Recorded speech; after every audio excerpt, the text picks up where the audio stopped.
በማዳት በብጉር ጠባሳ ፊታችሁ ለተበላሸ ዛሬ እንግዲህ ለሱ መድኃኒት የሚሆን ምርጥ የሆነ ሳሙና በቤታችን ውስጥ የተልባና የቡና ሳሙና በቤታችን ውስጥ በቀላሉ እንደዚህ ሰርተን ፊታችንን እናድነዋለን። በተለይ ፊታችሁ ያለ እድሜያችሁ ለተሸበሸበባቸው እንዲሁም ደግሞ ብጉር ወጥቶ የብጉር ጠባሳ ትቶባችሁ ለሚሄድ አይናችን ስለሚጠቁር ለሰውነታችንም ለሁሉም አይነት ቆዳ የሚሆን ምርጥ የሆነ የፊት ሳሙና እንሰራለን። ለሰውነትን መጠቀም ትችላላችሁ።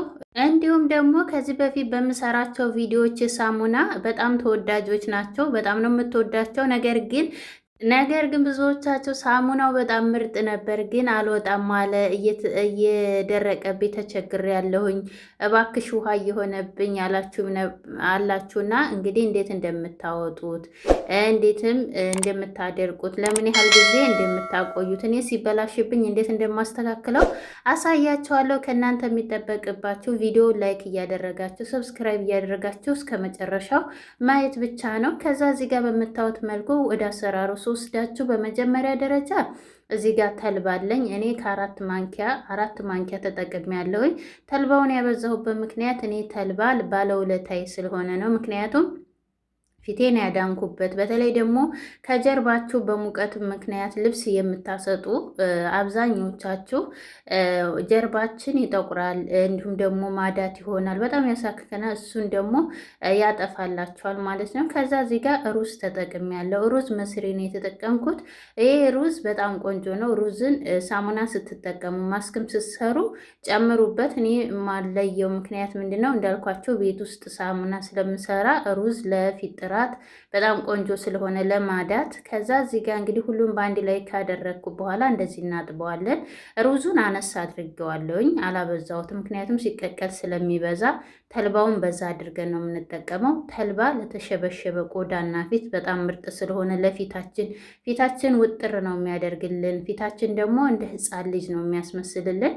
ከዛ በኋላ እዚህ ጋር በደንብ አድርጋችሁ ጠቡት። አፈር ሊኖረው ይችላል፣ ልብቅ ሊኖረው ስለሚችል ከዛ በኋላ እዚህ ጋር ካጠብነው በኋላ በምታዩት መልኩ በደንብ አድርገን የሚበቃንን ያህል እዚህ ጋር እንጨምራለን።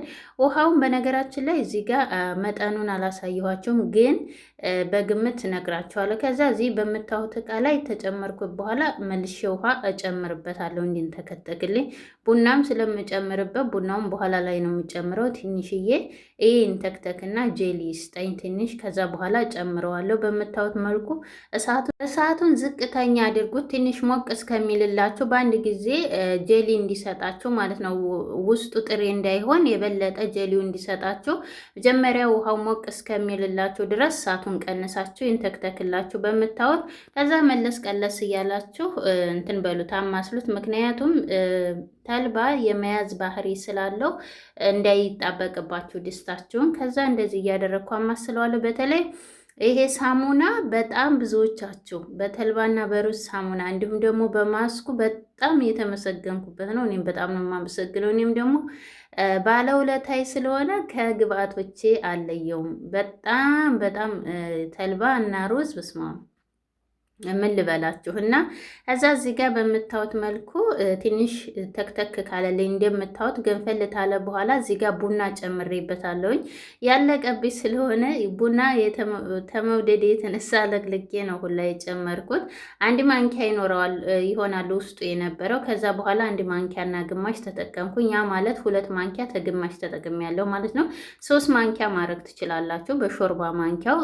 ቡናው በዛ ቢልም ምንም ችግር የለም። ቡና የቆዳችንን በተለይ ቆዳችሁ በጣም ተተበላሸ ፊታችሁን የማነቃቃት የደም ዝውውራችሁን ስለሚያነቃቃ ፊታችሁን ውጥር ነው የሚያደርግላችሁ። እንዲሁም ደግሞ ያሳምርላችኋል። ጥቋቁር ነገሮችን ጽድት ነው የሚያደርግላችሁ። ማዳቱን ያነሰዋል። ከዛ እዚህ ጋር እንግዲህ ያንን እሳቱን መቀነስ አለባችሁ። ቡናውን ተጨመራችሁ በኋላ በነገራችን ላይ ወዲያውኑ ግንፍል ብሎ ነው የሚፈስባችሁ፣ እንዳይደፋባችሁ እሳቱን በጣም ትቀንሱትና እዚህ ጋር ሳሙናን የምጠቀመው ሳሙና የግሪሲኒ ሳሙና ነው። በጣም ብዙ ሳሙናዎች ሞክሬ እምቢ ብሎኝ ግሪሲኒ ነው እየተስማማኝ ያለው። ግሪሲኒውም ለዛውም ግሪሲኒ ለብቻው አልጠቀምም፣ እንደዚህ እየቀላቀልኩ ነው የምጠቀመው። ከዛ በኋላ እንደዚህ እንፈቀፍቀዋለን። እናንተ ዶፍ ሊሆን ይችላል እንዲሁም ደግሞ ላክስ ሳሙና ካላችሁ እናንተ የሚስማማችሁን ሳሙና በቤታችሁ ያላችሁን መጠቀም ትችላላችሁ፣ ከልብስ ሳሙና ውጭ ማለት ነው። ምክንያቱም የልብስ ሳሙና ለፊት ስለማንጠቀመው። ከዛ በኋላ እዚህ ጋር እንደዚህ ፍቅፍቅ እናደርገዋለን። የኔ ሳሙና ይሄ በጣም ጠንካራ ነው። በነገራችን ላይ ስፈቀፍቁት ትንሽ ጉልበት ይጠይቃል፣ ነገር ግን ለፊታችን በጣም ምርጥ ነው። የተስማማኝ ሳሙና ይሄ ነው። እኔ በጣም ብዙ ለፍቻለሁ ለፊቴ የምር በጣም በተለይ ሙቀት ሀገር ላይ ያላችሁ ምግብ እየሰራችሁ ፊታችሁ የተበላሸ እንደዚህ እያደረጋችሁ ቤት ውስጥ እኔ የምሰራቸውን ሳሙናዎች ተጠቀሙ። ፊታችሁ ከጊዜ ሂደት በኋላ እየተመለሰ ነው የሚሄድላችሁ። ከዛ በኋላ ወደ አሰራራችን ስንመጣ እዚህ ጋር ንኬል ቃለች ሁልጊዜ የሚማቀልጥባት እሷ ላይ ያደርገውና ሳሙናው እንዲያቀልጥልን በኋላ ከዛ በኋላ እዚህ ጋር ለ15 ደቂቃ እንደዚህ ቀንሽ እሳቱን ትቸዋለውኝ እንዲንተከተክ። ይውላችሁ በጣም ጠቁሯል፣ በጣም ወፍሯል። ከዛ በኋላ እሳቱን ቀንሸው ስለነበረ ምክንያቱም እንዳይገነፍልብኝ እዛ ጋር ስራ ስለነበረብኝ፣ አሁን ግን ትንሽ ጨመር አድርጌ የበለጠ ምን አደርገዋለሁ ትንሽዬ ለ1 ደቂቃ ያህል አንተከትከዋለሁ። የበለጠ ጀሊውን እንዲሰጣችሁ እንዲዋሃድላችሁ፣ ሩዙን በደንብ እንዲበስል እንዲሁም ደግሞ ተልባውን ማለት ነው የሁሉንም ጥቅሞች በደንብ አድርገው እንዲሰጠን ትንሽ እንዲንተከተክ እንተዋለን። በተለይ ሽታው በጣም ነው ደስ የሚለው። ይህን ስትሰሩ በስማም ሽታው እንዴት ደስ እንደሚል። ይህንን በነገራችን ላይ እንደዚህ ያደርጋችሁ ለፀጉራችሁ ራሱን መጠቀም ትችላላችሁ። ፀጉራችሁ በጣም ለተጎዳባችሁ ለሚደርቅ ፀጉር እንደዚህ ያደርጋችሁ ሁልጊዜም ቢሆን እንደ ኮንዲሽነር መጠቀም ትችላላችሁ። ፀጉራችሁ ይመለስላችኋል። በጣም ነው የሚያሳምርላችሁ። ከዛ በኋላ እዚህ ጋር ወንፊት አለ። በምታዩት አይነት ወንፊት ሽክሽክ ወንፊት ነው። እሱ ላይ ቅድም ነበረበት ሳሙና ላይ እናደርግና ከላው ላይ እንደፋበታለን። ከዛ እዚህ ጋር በምታዩት መልኩ እንዲቀልጥልን ወዲያውኑ እናማስለዋለን። ዝቃጩን እንዳጥሉት አንጥለውም። ዝቃጩን ለሰውነት ስክራብ እንሰራዋለን። እንዴት እንደምሰራው አሳያችኋለሁ። ለፊታችሁ ለሙሉ ሰውነታችሁ ተጠቀሙት። በጣም ነው ሰውነታችሁ ላይ ያለ ቆሻሻን ጽድት የሚያደርግላችሁ፣ የሞቱ ቆዳዎችን ያነሳላችኋል፣ ሰውነታችሁን ያነቃቃላችኋል። እና እንዴት እንደምጠቀመው ደግሞ አሳያችኋለሁኝ፣ አስቀምጨዋለሁኝ ምን ጨምሬ እንደምጠቀመው ታያላችሁ ማለት ነው። ከዛ እዚህ ጋር እንግዲህ ሳሙናው አልቀልጥ ካላችሁ እዚህ ጋር በመጀመሪያ ቅድም የሰራሁበት ድስት ላይ መልሼ አረገዋለሁ። ድስቱን እንደምታዩት አላጠብኩትም፣ ምክንያቱም ተቀዘቀዘብኝ ጊዜ ስላልነበረኝ ስለሚደርቅ ወዳውኑ የሞቀ ውሃ አድርጌ ወዳውኑ ድስቱ ላይ መልሼዋለሁ። ከዛ በኋላ እዚህ ጋር ለ5 ደቂቃ እንደዚህ አማስሉት የበለጠ እንዲዋሃድላችሁና እንዲቀልጥላችሁ ሳሙናው። ከዛ በኋላ 5 ደቂቃ እንደዚህ ከሆነ ራሱ ያልቀለጠ ቢመስላችሁ ራሱ ችግር የለውም። ከዛ ታወጡታላችሁ። ካወጣችሁት በኋላ ወዲያውኑ ወደ ዕቃ እንዳታደርጉ፣ እንደዚህ እያባረዳችሁ ትንሽ መጣ ሄድ እያላችሁ እንደዚህ እያማሰላችሁት ይወፍራል። አያችሁት? ከዛ ሳሙናው ምን ይሆናል? እየቀለጠም ይሄዳልም እንደገናም ደግሞ እየወፈረ ይሄዳል። ሳሙናው አልወጥ አላላችሁ እንደዚህ ያድርጋችሁ ትንሽ እያቀዘቀዛችሁ ሙሉ ለሙሉ እንደዚህ እንዲያያዝላችሁ ታደርጉታላችሁ። ከዛ ሳሙናው ይወጣላችኋል ማለት ነው። ከዛ በኋላ እዚህ ጋር ቅድም ያሳየኋችሁ ዝቃጩን ስኳር ጨምሬበታለሁኝ። አንድ ላይ አድርጌ ፈጨሁት። ነገር ግን እኔ ማር ጨምሬበታለሁኝ፣ ሎሚ ጨምሬያለሁኝ። እሱን አላሳየኋችሁም። እሱን መጨመር ትችላላችሁ ማለት ነው። ከዛ በኋላ እንዳያችሁት በረድ ታለልኝ በኋላ ከዚህም በላይ እንዳታዘገዩት፣ ምክንያቱም ስለሚደርቅ መልሳችሁ አቅልጡ ስለሚላችሁ ልክ እንደዚህ ሲሆን እንትን በሉት ማለት ነው። ወደ ዕቃ አድርጉት። እዚህ ጋር እንግዲህ መስሪያው የሌላችሁ እንደዚህ አይነት እቃዎችን ተጠቀሙ።